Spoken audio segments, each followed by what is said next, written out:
चलो देखो बेटा, आज हम लोग अभी पिछले लेक्चर में हम लोगों ने ट्रांसफॉर्मर के बारे में पढ़ लिया था। हम लोगों ने पीछे एक रेशियो का रिलेशन पढ़ा था। क्या पढ़ा था बेटा? ES upon EP is equal to NS upon NP is equal to IP upon IS। याद आ रहा है रिलेशन? ये रिलेशन पीछे अभी हम लोगों ने पढ़ रखा है, ठीक है, और फाइंड भी करके दिखाया था। अब इसी पे बेस हम आपको एक न्यूमेरिकल देने जा रहे हैं, ठीक है। तो न्यूमेरिकल नंबर 1 आपसे बोल रहा है एक आइडियल ट्रांसफॉर्मर है। कौन सा आइडियल ट्रांसफॉर्मर? कौन सा ट्रांसफॉर्मर है? आइडियल ट्रांसफॉर्मर है, ठीक है, और जिसमें इधर प्राइमरी कॉइल है, इधर आपकी सेकेंडरी कॉइल है। ये कौन सी कॉइल है बेटा? प्राइमरी। ये कौन सी कॉइल है? सेकेंडरी। बोला जा रहा है number of turns in primary coil कितना है? 100। Number of turns in secondary coil कितना दिया गया है? 200। और क्या बोला जा रहा है? इनपुट वोल्टेज, इनपुट कितना दिया जा रहा है? 220 वोल्ट 10 एम्पियर। इनपुट कितना दिया जा रहा है? 220 वोल्ट 10 एम्पियर। और आउटपुट कितना मिल रहा है? बोलो, आउटपुट कितना मिल रहा है? नहीं पता। आउटपुट कितना मिल रहा है हमको? नहीं पता। यही निकालना है। तो सीधी सी बात है भाई, आइडियल ट्रांसफॉर्मर के लिए क्या होता है इक्वेशन? बोलो बोलो बेटा। अच्छा बताओ, अगर नंबर ऑफ टर्न्स यहाँ NP 100 है, वहां NS कितना है? 200। तो ये बताओ ES अपॉन EP पढ़ा है कि नहीं पढ़ा? EMF of secondary coil upon EMF of primary coil is equal to number of turns in secondary coil upon number of turns in primary coil. Secondary coil का आउटपुट मुझे नहीं पता। Primary coil में कितना है? 220। तो ES upon 220 is equal to number of turns in secondary coil upon number of turns in primary. 2 zero से 2 zero cancel, कितना आ जाएगा? 440। ये उधर मल्टीप्लाई हो जाएगा। तो EMF इन सेकेंडरी कॉइल कितना आएगा? 440 वोल्ट। करंट कितना आएगा? चलो निकाल लेते हैं। NS upon NP is equal to IP upon IS। याद है बेटा आपको ये रेशियो? ठीक है। अब जरा NS बताइए कितना था? 200। और NP कितना है? 100। 0 0 0 0 कैंसिल। IP कितना है? 10। और IS हमें निकालना है। तो 2 1 जा 2, 2 5 जा 10, यानी IS current in secondary coil कितना आया? 5 एम्पियर। 5 ampere current.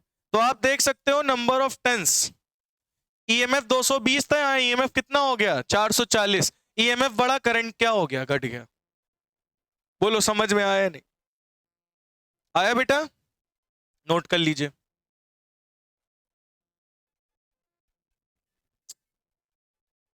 हेलो, हाँ भैया। अच्छा अच्छा, ऑफिस में आ गए आप? अच्छा अच्छा। अच्छा, ये जीना लगा होगा, देखिए सामने बगल में, उसी जीने से ऊपर आ जाइए, सामने ऑफिस है।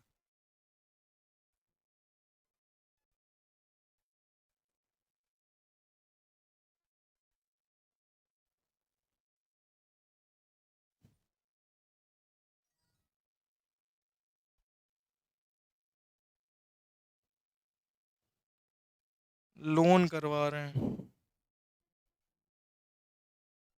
घर का। घर ले रहे हैं ना, एक मिला है उसी को ले रहे हैं, ITI बालापुर। हेलो, हाँ जी सर। हाँ हाँ। अच्छा अच्छा, आपको फॉरवर्ड कर दें ना? ये चिरंजीवी भैया के मैं कर दें? अच्छा अच्छा, ये आपका नंबर है ना? आप हाय लिख के हमें भेज दीजिए व्हाट्सएप पे, तो मैं डायरेक्टली। अच्छा, मैं भेज रहा हूँ भेज रहा हूँ। ठीक ठीक। हम्म।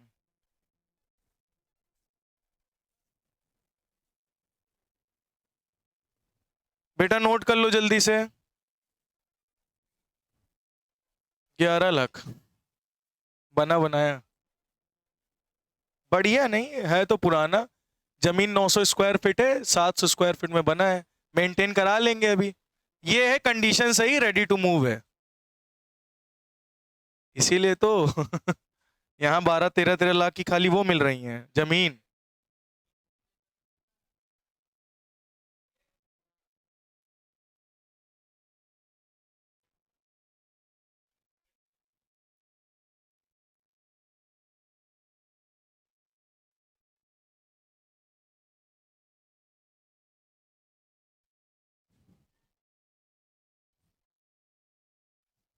हो गया बेटा?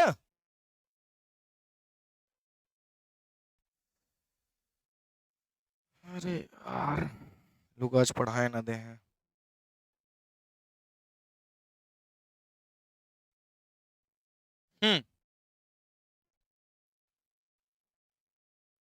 तो ध्यान से एक बार समझ लो बेटा फिर से, पावर आउटपुट क्या है? पावर आउटपुट क्या होगा? ES IS upon EP IP। Input तो प्राइमरी से करोगे और आउटपुट सेकेंडरी से मिलेगा, इनटू 100।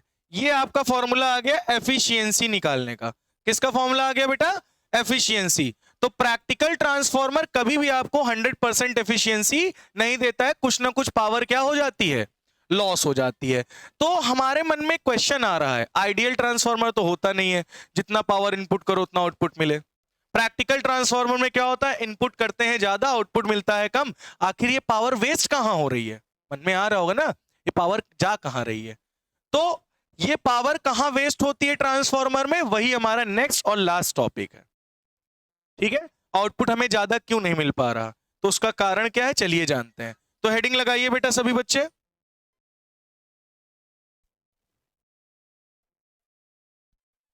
चलो अब लिखो energy losses in transformer. Energy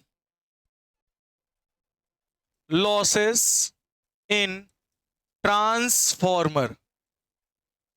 बताओ कौन कौन सी एनर्जी लॉस होती है ट्रांसफॉर्मर में? तो सबसे पहले मतलब कैसे एनर्जी लॉस होती है, कैसे कैसे एनर्जी लॉस होती है ट्रांसफॉर्मर में? इनपुट हम ज्यादा करते हैं, आउटपुट हमें कम मिलता है।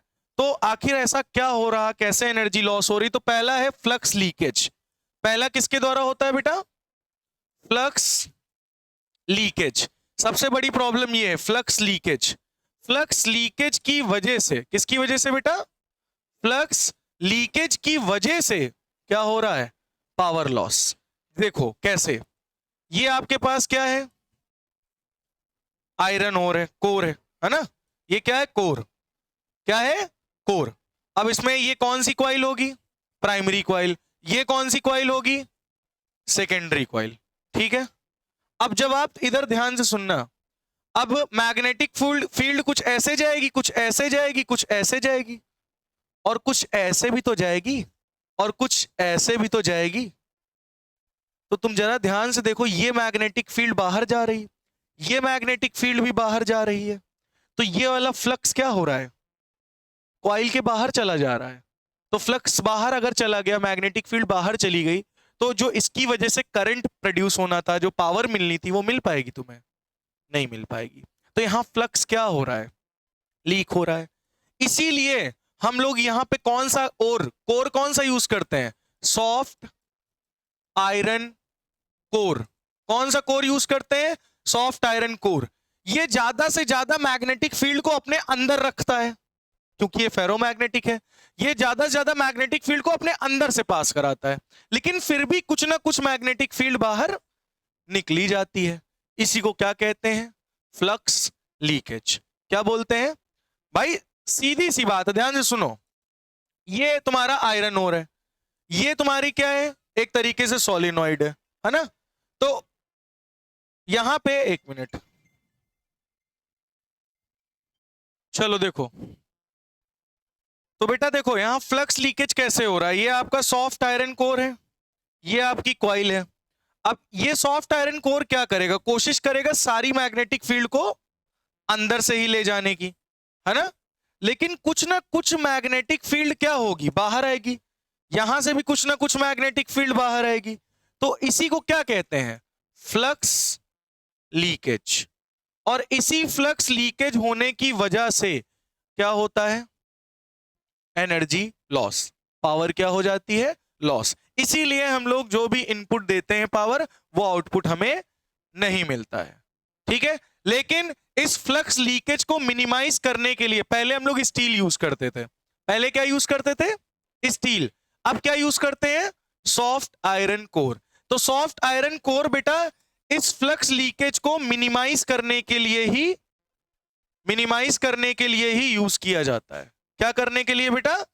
मिनिमाइज करने के लिए ही, फ्लक्स लीकेज को मिनिमाइज यानी कम करने के लिए ही हम लोग सॉफ्ट आयरन का यूज करते हैं। बोलो, ये बात समझ में आ गई? क्यों बेटा? चलिए दूसरा डालिए कि एनर्जी लॉस होने का कारण क्या है। सेकंड पॉइंट, पहला तो है फ्लक्स लीकेज, दूसरा है बेटा रेजिस्टेंस ऑफ द वाइंडिंग्स। क्या है बेटा?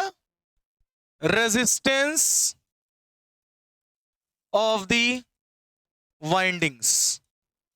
वाइंडिंग्स में रेजिस्टेंस बहुत ज्यादा अगर होगा, ठीक है, तब भी वहां पर पावर लॉस होगा। आपको तो पता ही है, कहीं पर अगर रेजिस्टेंस है तो पावर लॉस ज्यादा होता है। क्या होता है बेटा? पावर लॉस ज्यादा होता है। जैसे ये कौन सी कॉइल है? प्राइमरी। ये कौन सी कॉइल है? सेकेंडरी। ये प्राइमरी, ये सेकेंडरी। अब सोचो यहां पे इन वायर्स का अगर रेजिस्टेंस बहुत ज्यादा होगा तो करंट कम बहेगा, पावर लॉस ज्यादा होगा, पावर कंजप्शन ज्यादा होगा। अच्छा, रेजिस्टेंस ज्यादा होगा तो पावर लॉस ज्यादा क्यों होगा? आपने पढ़ा होगा H is equal to I square R T, पढ़ा है फॉर्मूला। अगर कहीं पर रेजिस्टेंस बहुत ज्यादा होता है तो वहां पे जो वायर है वो हीट करने लगता है, और वहां पे एनर्जी लॉस होती है किसके फॉर्म में? हीट के फॉर्म में। अगर किसी वायर का रेजिस्टेंस बहुत ज्यादा है तो वहां पर एनर्जी यानी पावर लॉस किस फॉर्म में होता है? हीट के फॉर्म में। समझ में आई बात? तो इसको कम करने के लिए हम लोग यहां पे एनर्जी लॉस किसकी वजह से हो रही है? बोलो जल्दी से बताओ। एनर्जी लॉस हो रहा है हीट की वजह से। एनर्जी लॉस हो रहा है हीट की वजह से। बात समझ में आ गई? अब इस एनर्जी लॉस को कम करने के लिए हम क्या कर सकते हैं, आप बताओ। इस एनर्जी लॉस को मिनिमाइज करने के लिए हम क्या कर सकते हैं? हम वायर का रेजिस्टेंस क्या कर दें? कम कर दें। अगर वायर का रेजिस्टेंस कम कर देंगे तो हीट ज्यादा लॉस नहीं होगी, यानी पावर भी लॉस, एनर्जी लॉस नहीं होगा। ठीक है, उसके लिए हम क्या करें? हम लोग कौन सा वायर यूज करें अंदर? तो हम लोग कॉपर का वायर यूज करते हैं। कॉपर बढ़िया वायर है, ठीक है, कॉपर वायर है भी बढ़िया है, रेजिस्टेंस भी कम होता है। और क्या कर दे? हम थिक वायर यूज करते हैं। थिक वायर मतलब समझते हो? मोटा। आपको पता है जितना मोटा तार होगा उसमें रेजिस्टेंस उतना कम होगा। क्यों? एरिया बढ़ जाएगा ना वायर का। अगर एरिया बढ़ जाएगा तो रेजिस्टेंस क्या हो जाता है? पढ़ा है कि नहीं पढ़ा ये चीज? R is equal to rho L upon A. पढ़ा है नहीं पढ़ा? तो लेंथ जितनी, एरिया जितना ज्यादा, रेजिस्टेंस उतना ही कम। तो वायर जितना मोटा यूज करोगे उतना बढ़िया है। अब तुम प्राइमरी में भी लगाओगे और टर्सरी में भी, सेकेंडरी में भी लगाओगे तो कॉस्टली हो जाएगा, क्योंकि मोटे तार महंगे आते हैं, वो भारी होंगे, ज्यादा क्वांटिटी में होंगे तो महंगा ट्रांसफार्मर बनेगा। तो इसी को सस्ता करने के लिए हम लोगों ने जुगाड़ देखा। क्या देखा? हम लोगों ने सोचा एक काम करते हैं, जिस कॉइल में करंट ज्यादा हो केवल उस तरफ तुम थिक वायर लगाओ, दूसरी तरफ क्या लगा दो? पतला वायर। कोई दिक्कत नहीं है, क्योंकि सबसे ज्यादा एनर्जी लॉस कहां होगा? जहां पतला तार होगा। करंट ज्यादा बह रहा है, तार पतला है, तो हीट ज्यादा बनेगी, एनर्जी ज्यादा लॉस होगी। तो जहां करंट ज्यादा हो उस वाली कॉइल को क्या कर दो? मोटे वायर से वाइंड कर दो, थिक वायर से। अब हमें यह कैसे पता चले किधर करंट ज्यादा किधर कम? जैसे हम बात करते हैं स्टेप अप ट्रांसफार्मर की। किसकी बात करते हैं? अब ध्यान से सुनना बेटा, ध्यान से। ये बताओ, तुम खुद बताओ, स्टेप अप ट्रांसफार्मर में क्या होता है? बोलो। EMF in primary coil. चलो अच्छा, ये तो पता है। Number of turns in primary coil, number of turns in secondary coil. किस में ज्यादा होता है टर्न्स? सेकेंडरी कॉइल में। सेकेंडरी कॉइल में नंबर ऑफ टर्न्स ज्यादा होते हैं, प्राइमरी में कम होते हैं, तभी तो स्टेप अप होगा। तो ईएमएफ किसका ज्यादा होगा? सेकेंडरी कॉइल का। और किसका कम होगा ईएमएफ? किसका कम होगा? प्राइमरी कॉइल का। तो करंट किस में ज्यादा होगा? प्राइमरी कॉइल में। और करंट कम किस में होगा? जिसमें ईएमएफ ज्यादा होता है उसमें करंट, बताया था ना, पोटेंशियल ज्यादा तो करंट कम। अब सोचो यहां पे प्राइमरी कॉइल में करंट ज्यादा है, तो कौन, ये प्राइमरी और ये सेकेंडरी, तो बताओ मोटा तार किस में लगाओगे? प्राइमरी कॉइल में। आपको थिक वायर किस में लगाना है? थिक वायर आप किस में यूज करो? प्राइमरी में। सेकेंडरी में पतला तार भी यूज कर सकते हो। क्यों? क्योंकि प्राइमरी में आपको दिख रहा है, क्या दिख रहा है? करंट ज्यादा है। जिसमें करंट ज्यादा है उसमें कौन सा वायर यूज करो? Thick wire. प्राइमरी में यहां यूज करना है। तो स्टेप अप में तुम प्राइमरी कॉइल जो है वो मोटे तार से बना दो, एनर्जी कम लॉस होगी। अच्छा स्टेप डाउन की बात करें, किसकी बात करें बेटा? बोलो स्टेप डाउन में क्या होगा? Number of turns in primary coil ज्यादा होंगे number of turns in secondary coil से। तो ईएमएफ प्राइमरी कॉइल का ज्यादा होगा, ईएमएफ सेकेंडरी कॉइल का कम होगा। ये बात आई? अच्छा तो करंट किस में ज्यादा होगा? करंट सेकेंडरी में ज्यादा होगा, प्राइमरी में कम होगा। तो अब की बार सेकेंडरी कॉइल में क्या करना है तुम्हें? अब की मोटा तार किस तरफ लगाओगे? थिक वायर किधर लगाओगे? कॉपर वायर का। तो ये क्यों कर रहे हैं? एक तरफ क्यों लगा रहे हैं, दूसरी तरफ क्यों नहीं लगा रहे? क्योंकि कॉस्ट कम करने के लिए। अगर तुम दोनों तरफ मोटा तार लगाओगे तो ज्यादा तार लगेगा और कॉस्ट उतनी ज्यादा बढ़ जाएगी। तो कॉस्टिंग कम करने के लिए हम लोग एक तरफ लगा रहे हैं और केवल उधरी साइड लगा रहे हैं जिधर साइड करंट ज्यादा है, तो एनर्जी कम लॉस होगी। तो इसको मिनिमाइज करने के लिए रेजिस्टेंस कम कर दो, कॉपर वायर यूज करो, मोटा तार यूज करो। तो दूसरी कंडीशन कितने बच्चों को समझ में आ गई है? लिख लीजिए। तो आगे बढ़े। हिस्टेरिसिस लॉस कौन सा है बेटा? Third topic hysteresis loss. ये बताओ कितने बच्चों को हिस्टेरिसिस कर्व याद है? इलेक्ट्रोमैग्नेटिक इंडक्शन में पढ़ाया था, याद है? कुछ कर्व ऐसा बनता था, ये ऐसा जाता था,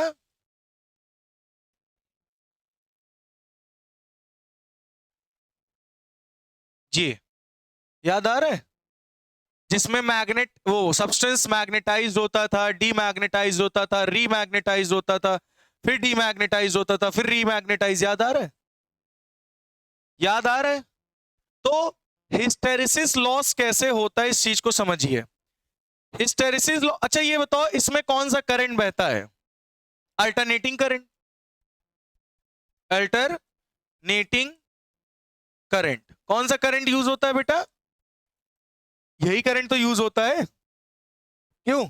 और आपको पता होगा इसकी डायरेक्शन कॉन्टिन्यूअसली क्या होती है? लगातार क्या हो रही होती है? चेंज होती रहती है। हाँ बोलो। नहीं नहीं, अभी मैं लॉस समझा रहा हूं कि ट्रांसफार्मर में एनर्जी लॉस हो क्यों रहा है। तो दो कंडीशन बताई ना मैंने, लॉस क्यों हो रहा है।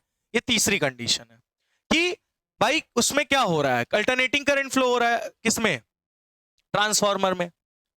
उसमें करंट लगातार क्या होगा? डायरेक्शन चेंज होगी। अब डायरेक्शन अगर चेंज होगी तो मैग्नेटिक फील्ड, क्या बोला बेटा मैंने? मैग्नेटिक फील्ड की डायरेक्शन भी क्या होगी?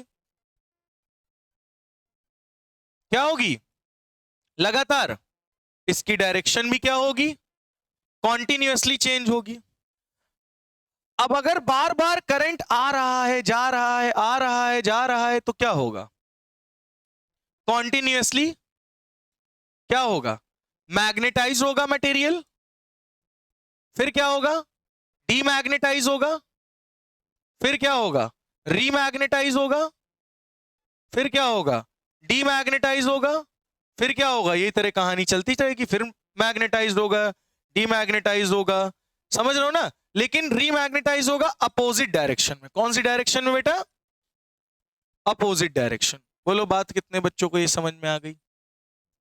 भाई करंट आ रहा है, जा रहा है, आ रहा है, जा रहा है, किसमें? ट्रांसफार्मर की अंदर सॉफ्ट आयरन कोर में। करंट आ रहा है, जा रहा है, आ रहा है, जा रहा है, तो इसका मतलब जो सॉफ्ट आयरन कोर है अंदर वाला, जो ये सॉफ्ट आयरन कोर है, ये क्या होगा? Magnetize, demagnetize, magnetize, demagnetize, magnetize, remagnetize, demagnetize, फिर मैग्नेटाइज, फिर डीमैग्नेटाइज, डीमैग्नेटाइज। तो बार बार अपोजिट डायरेक्शन में ये क्या करता रहेगा, अपना पोल चेंज होता रहेगा। और बेटा सॉफ्ट आयरन कोर ही क्यों यूज कर रहे हैं, इसमें पता है पहले हम लोग क्या यूज करते थे, स्टील। लेकिन स्टील क्या होता था, एक बार मैग्नेटाइज अगर हो गया तो दोबारा डीमैग्नेटाइज होने में बहुत ज्यादा वो समय लेता था। स्टील क्या था, एक बार अगर वो मैग्नेटाइज हो गया तो डीमैग्नेटाइज नहीं होता था, वो परमानेंट मैग्नेट बन जाता था। लेकिन सॉफ्ट आयरन कोर तुरंत के तुरंत क्या हो जाता है, डीमैग्नेटाइज और मैग्नेटाइज हो जाता है। बात समझ में आ रही। तो एनर्जी लॉस जो होता है बेटा, एनर्जी लॉस जो होता है वो डायरेक्टली प्रोपोर्शनल होता है हिस्टेरेसिस एरिया के। तो जो स्टील था, स्टील का कर्व ऐसे बनता था, मतलब स्टील का कर्व कैसे बनता था बेटा, ऐसे, मतलब इसका एरिया बहुत ज्यादा होता था। लेकिन सॉफ्ट आयरन कोर का एरिया कैसा होता है, कम। तो इसका हिस्टेरेसिस एरिया क्या है, कम। मतलब सॉफ्ट आयरन कोर बहुत जल्दी जल्दी मैग्नेटाइज डीमैग्नेटाइज होता है। इसमें कौन सा पंखे में यूज हुआ है, सॉफ्ट आयरन। तुम करंट हटाते हो तुरंत ही डीमैग्नेटाइज होता है, पंखा रुक जाता है। समझ में आ गई बात। तो इसीलिए हम लोग क्या यूज करते हैं ट्रांसफार्मर में, बोलो, सॉफ्ट आयरन कोर, ताकि कम से कम पावर लॉस हो, कम से कम एनर्जी लॉस हो। अगर तुम स्टील रखोगे तो ज्यादा एनर्जी लॉस होगा, क्योंकि वो मैग्नेटाइज होने के बाद डीमैग्नेटाइज होता ही नहीं जल्दी। समझ में आई बात।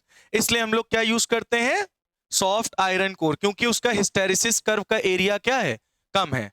हिस्टेरेसिस कर्व का एरिया जितना कम, एनर्जी लॉस ट्रांसफार्मर की उतनी कम।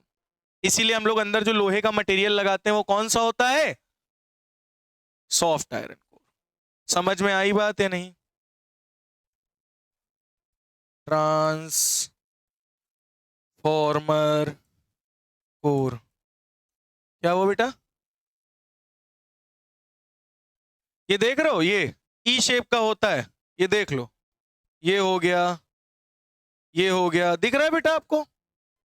ये क्या है, ये पत्तियां हैं सॉफ्ट आयरन कोर की, एकदम पतली पतली होती हैं, लगाया जाता है इनको, इसी से बनता है total soft iron core.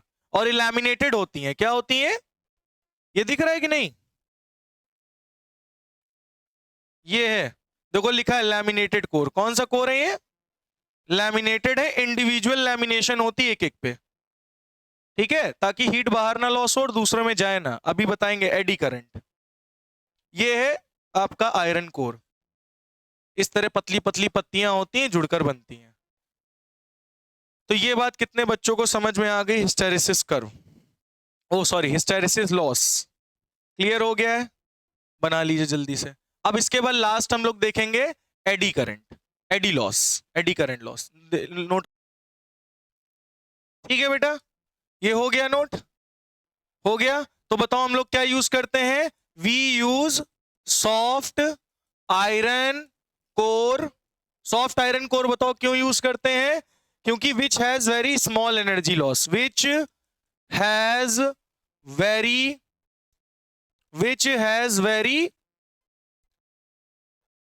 Small energy loss. क्या होता है बेटा, एनर्जी लॉस बहुत ही कम होता है, ठीक है। नेक्स्ट है बेटा एडी करंट लॉस। कौन सा लॉस है, चलिए आगे बढ़ते हैं। चौथा फैक्टर है जिसमें पावर लॉस होती है, एडी करंट लॉस। अब ध्यान से सुनना, एडी करंट होता क्या है। जैसे मान लो नीचे एक मेटेलिक ब्लॉक रखा हुआ है, ध्यान से सुन लो बेटा, नीचे क्या रखा है, मेटेलिक ब्लॉक, और यहां ये क्या है बेटा, कॉइल है। अब कॉइल में क्या होगा, जब करंट पास करोगे तो मैग्नेटिक फील्ड इसमें तेजी से आएंगी, मैग्नेटिक फील्ड आएंगी, और करंट अल्टरनेटिंग है, करंट आएगा जाएगा आएगा जाएगा, तो मैग्नेटिक फील्ड भी आएंगी जाएंगी आएंगी जाएंगी, ठीक है। तो मैग्नेटिक फील्ड आने जाने की वजह से क्या होगा बेटा पता है, इसमें भी एक करंट प्रोड्यूस होगा, वो भी कैसा, कंसेंट्रिक सर्कल के फॉर्म में। कैसे फॉर्म होगा भाई, करंट इंड्यूस हो जाएगा ना, इस मेटेलिक ब्लॉक में भी करंट इंड्यूस होगा, लेकिन किस फॉर्म में, कंसेंट्रिक सर्कल के फॉर्म में। और इसकी वजह से यहां पे बहुत ज्यादा हीट जनरेट होगी, क्या जनरेट होगी? हीट। और वो हीट क्या होगी? तभी देखो ट्रांसफार्मर के बगल में खड़े हो जाओ, कितना गरम गरम फेंकता है। गर्मी में एकदम गरम गरम, ठंडी समझो तो बढ़िया एकदम हीटर का काम करता है। उसके अंदर ऑयल भी भरा होता है। अभी उसी तरीके का एक ब्लोअर बना दिए ट्रांसफार्मर जैसा। अब उसमें वो नहीं होती स्प्रिंग, उसमें अंदर तेल भरा होता है और वही तेल सराउंड करता है कॉपर पाइप में, और वो हीटर पूरे कमरे को गर्म कर देता है। 10,000 का आता है, देखियो ना हीटर, नहीं देखा? रॉड वाला नहीं, स्प्रिंग स्प्रिंग नहीं लगी रहती, उसमें अंदर ऑयल रहता है। ट्रांसफार्मर की तरह पूरा उसको बनाए, अंदर काम करता है। मतलब वो करंट नहीं देगा, लेकिन वो हीटिंग जनरेट करेगा, हीट खूब ज्यादा फेंकेगा, पूरे कमरे को गर्म कर देता है। समझे? तो एडी करंट जो होता है बेटा, करंट कॉन्टिन्यूसली चेंज होने की वजह से इसमें मैग्नेटिक फील्ड क्या होती है, बार बार चेंज होती है, और मैग्नेटिक फील्ड चेंज होने की वजह से इसमें क्या होता है, करंट इंड्यूस। लेकिन किस फॉर्म में? कंसेंट्रिक सर्कल के फॉर्म में। ठीक है? किस फॉर्म में? कंसेंट्रिक सर्कल के फॉर्म में ईएमएफ इंड्यूस होगा, करंट इंड्यूस होगा। ठीक है? बात समझ में आई? ये नहीं? बोलो बेटा, क्लियर हुआ? तो अब इसमें जो करंट बनेगा, वो करंट की वजह से क्या जनरेट होगी? हीट। और वो हीट क्या करेगी? लॉस होगी। तो ये हीट लॉस, जो एनर्जी तो लॉस हो रही है, तो इसको बचाने के लिए हम लोग क्या करेंगे? ये जो कोर है, इस कोर में छोटे छोटे करंट, एडी करंट फॉर्म होगा। एडी करंट की वजह से हीट बाहर लॉस होगी, अंदर के वायर हीट करेंगे, लॉस कर, भाई हीट लॉस होने का मतलब पावर लॉस है ना। इसको कम करने के लिए ही हम लोग ने पूरा मटेरियल, मतलब पूरा लोहे का मटेरियल नहीं लगाते, अब सॉफ्ट आयरन कोर की पतली पतली पत्तियां लगाते हैं। पत्तियां समझते हो, जैसे अभी दिखाई थी, उन छोटी छोटी पत्तियों को जोड़ के हम लोग इतना सॉलिड बनाते हैं, और हर एक पत्ती के ऊपर क्या कर देते हैं? लैमिनेशन, ताकि हीट बाहर ना जा सके, एडी करंट से बच सके, एडी करंट लॉस से क्या कर सके? बच सके। इसीलिए हम लोग क्या कर देते हैं? लैमिनेशन कर देते हैं। Iron core, soft iron core. कौन सा core? Soft iron. Soft iron को अभी दिखाया था ना बेटा, रुको दिखाते हैं फिर से।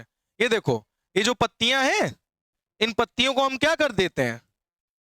अब जैसे हम लोग डायरेक्टली लोहा इतना बड़ा मोटा रख सकते थे, लेकिन क्यों नहीं रख रहे? क्यों? एडी करंट की वजह से पावर लॉस ज्यादा होगा। लेकिन हम ये पतली पतली पत्तियों से जोड़कर बनाएंगे, तो देखो इतना मोटा थिकनेस बन गया, लेकिन हर एक पत्ती को हम क्या कर देंगे? लैमिनेटेड, जिससे एडी करंट लॉस क्या होगा? इंसुलेटर होता है, इंसुलेटर रबर जैसा रहता है। यहां स्टील कोर लिखा हुआ है, स्टील कोर का बताया गया है। हम लोग क्या यूज करेंगे यहां? और कम करने के लिए हम लोग आयरन, कौन सा यूज करेंगे? Soft iron. स्टील यूज करेंगे तो पता है ना क्या होगा? ये मैग्नेटाइज हो जाएगा। क्या हो जाएगा? ये मैग्नेटाइज। डीमैग्नेटाइज होने में बहुत ज्यादा समय लगेगा, इसलिए हमको क्या लेना है? आयरन, सॉफ्ट आयरन लेना है। कौन सा आयरन लेना है? तो इससे बचने के लिए हमें क्या करना होगा? लैमिनेटेड सॉफ्ट आयरन कोर की पतली पतली पत्तियां जोड़ के हमको पूरा कोर तैयार करना होता है। तो इससे भी पावर लॉस कम होगा। ये एडी करंट से बचने के लिए करते हैं। समझ में आ गई बात? क्लियर हो गया? तो बेटा ये आपके 4 तरीके के लॉस थे, जिसकी वजह से हम पावर इनपुट तो बहुत करते हैं, लेकिन पावर आउटपुट उतना नहीं मिलता, क्योंकि एनर्जी लॉस हो जाती, पावर लॉस हो जाती है। तो उनसे बचने के लिए बेटा हम लोग ये प्रोसीजर अपनाते हैं। ठीक है? ये सब लॉसेस हैं, और मैंने उनका निवारण भी बताया कि ये करके बना सकते हो। और आज की डेट में इतना परफेक्ट बना दिया गया है ट्रांसफॉर्मर की 99% आउटपुट। अब वो 100% नहीं देता, 99% देता आउटपुट। इन सभी दिक्कतों को सही कर दिया गया। आपने शुरुआत में देखा होगा, मैंने बताया था फ्लक्स लीकेज होता है। क्या होता है? अब जैसे ये कॉइल है, अब यहां से कुछ ना कुछ फ्लक्स लीक हो रहा था। हम लोगों ने इसका क्या किया पता है? इसके सुधार के लिए हम लोगों ने क्या किया? इसको हम लोगों ने एकदम पतला सा, छोटा सा बनाया। क्या बनाया? ध्यान से देखना, ये एकदम छोटा सा। अब तुम कुछ सोचो, अगर यहां मैग्नेटिक फील्ड जाएगी बाहर, इसको और छोटा कर दो, तो ये मैग्नेटिक फील्ड जो निकल रही है वो इसी में तो जाएगी, बगल वाले में। मतलब इसके बीच में एकदम जगह ही नहीं छोड़ी, इसके बीच में जगह ही नहीं छोड़ी। तो अब जो फ्लक्स निकलेगा वो ये जो यहाँ कॉइल ऐसे वाइंडिंग होगी, यहाँ कॉइल वाइंड होगी। अब देखो जगह बची नहीं, तो इससे जो फ्लक्स निकलेगा दूसरी वाली कॉइल में तो जाएगा। तो फ्लक्स लीकेज कम कर दिया, और इनके बीच का स्पेस कम करके। तो ये सब इंप्रूवमेंट है। और ये कब होती हैं?